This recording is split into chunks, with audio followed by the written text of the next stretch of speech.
Welcome back, Nerglings. Today we are talking Munda. But before we start, be sure to like, share and subscribe so you don't miss an update. Now you might be thinking, why are you collecting Necromunda when most of your other stuff is Warhammer Fantasy Battle? You would be right in thinking that. However, Necromunda holds a special place in my heart. From collecting the unreleased Scav gang to be used as Nergal cultists for my Chaos Renegades, to playing Hellsreach at Bring Out Your Lead. These small gangs and warbands are a great distraction from the hundreds of models that require painting in my other armies. Also, as we discovered in the previous video, Necromunda as a setting is a fascinating place, full of mystery and intrigue. The stories you can create with but a few miniatures make for great games, and are perfect for campaigns that can last a lifetime. To that end, the project I am embarking on is to build several decently sized, characterful gangs for Necromunda. Of course, the main gang will be the Scavies, as I find the Underhive and Sump the most interesting of the Necromundan areas. They will contest the hive with the Cawdor, Delaque, Escher, Goliaths and Yardies. Of course, no megacity is complete without a hyper-violent police force capable of putting down the most well-armed of gangs, so there will be Arbite enforcers too. The most important thing about choosing your gang is deciding on the miniatures. Now, the first release of Necromunda in 1995 has one of the finest sets of miniatures ever cast. I don't think anyone could argue with that. The sheer variety of styles between the various gangs means there is something for everyone. But, as you well know, I'm not everyone. I'm Nergling, baby. So, with that firmly wedged in the old grey jelly, let's take a look at the miniatures I'll be using for my gangs.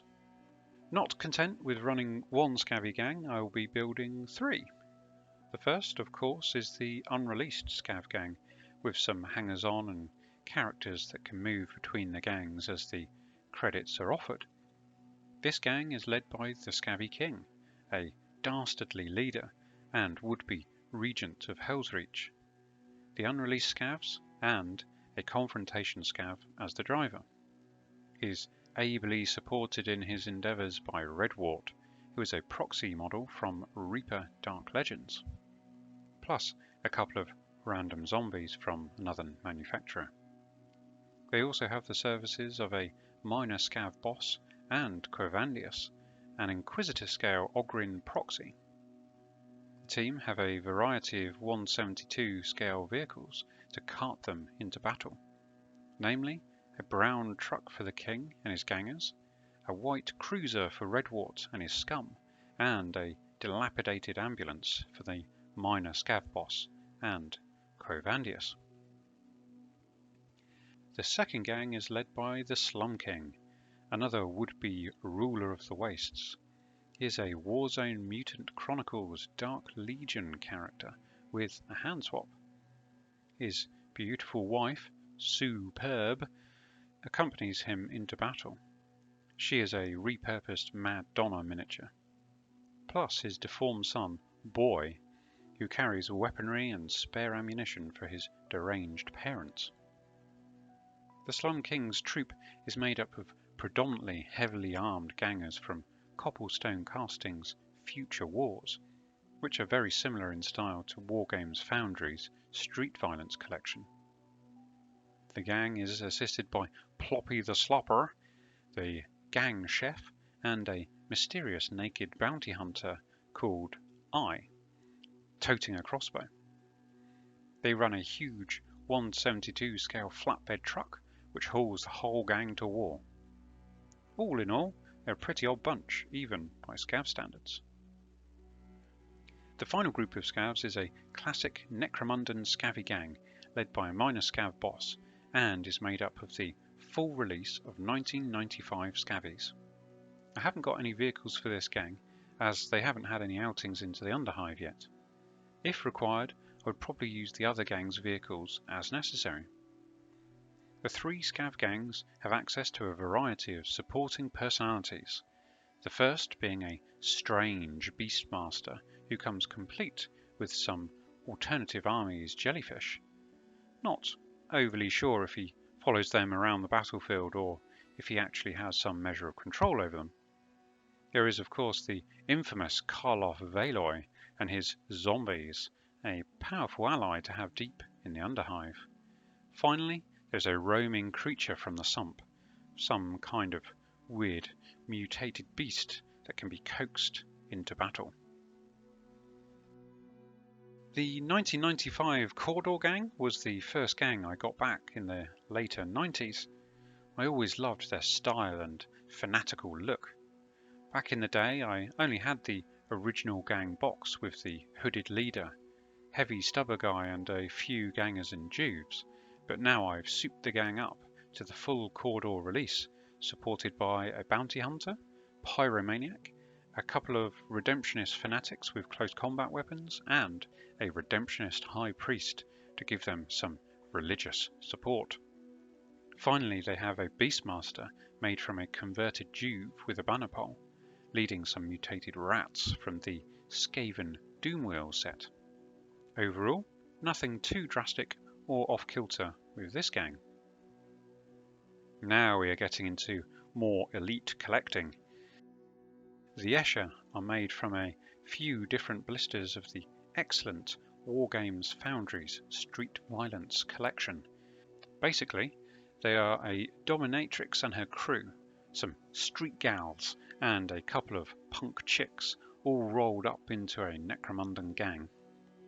Whilst I love the original Escher aesthetic, I wanted something totally different with this group, and I think I found it.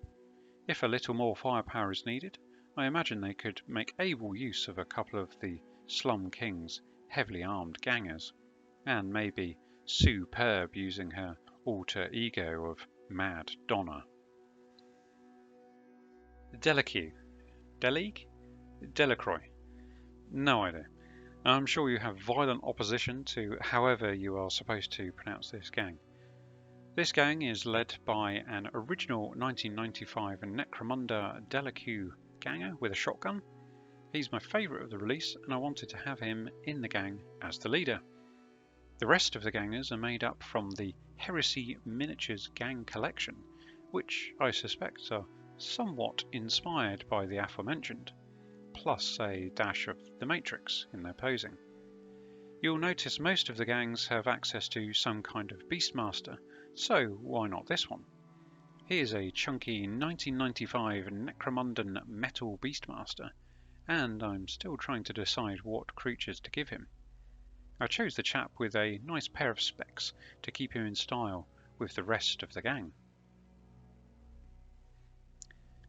Now, the Yardies aren't exactly a Necromundan gang as such, but I couldn't leave them hanging on the blister spike at Wargames Foundry, as they are so characterful. They are based on a voodoo priest leading a bunch of tough bruisers. The gang is led by the nefarious Dr. Pornsack, affectionately named after my reliable doctor in Thailand. His styling will be like that of King Willy in Predator 2, and his voodoo shenanigans. They are made up of street violence miniatures. I'd like to get a couple 1/72 scale vehicles for them to cruise the streets of the Underhive. And the ever-present arm of the law will be represented by a fearsome inquisitor, Indomitus, and his Arbites.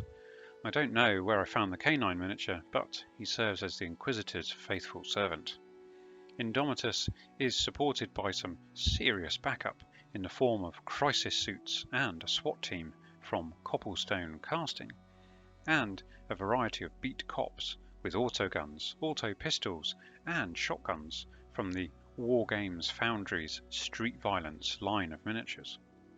As if that wasn't enough of a punch, the ensemble is rounded off with 2 judges, Law and Order. Not to mention, Order has access to a Lawbringer motorcycle to get into the thick of the fight quicker. I envisage the enforcers being able to submit several gangs at once with the firepower and numbers at their disposal.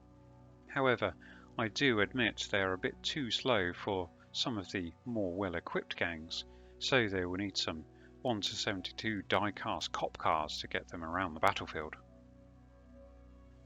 The Goliath faction will be represented by a smorgasbord of different releases from the Citadel Goliath range, including, rather randomly, a plastic from the original Necromunda box set, metal miniatures from both the 1995 and Fnatic releases, which were sent to me by my good pal Phil Curran, plus gangers from the Wargames Foundry Street Violence collection.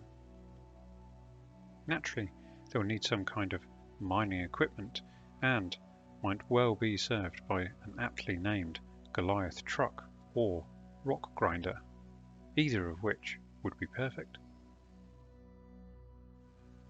I don't plan on fielding any other gangs for the project.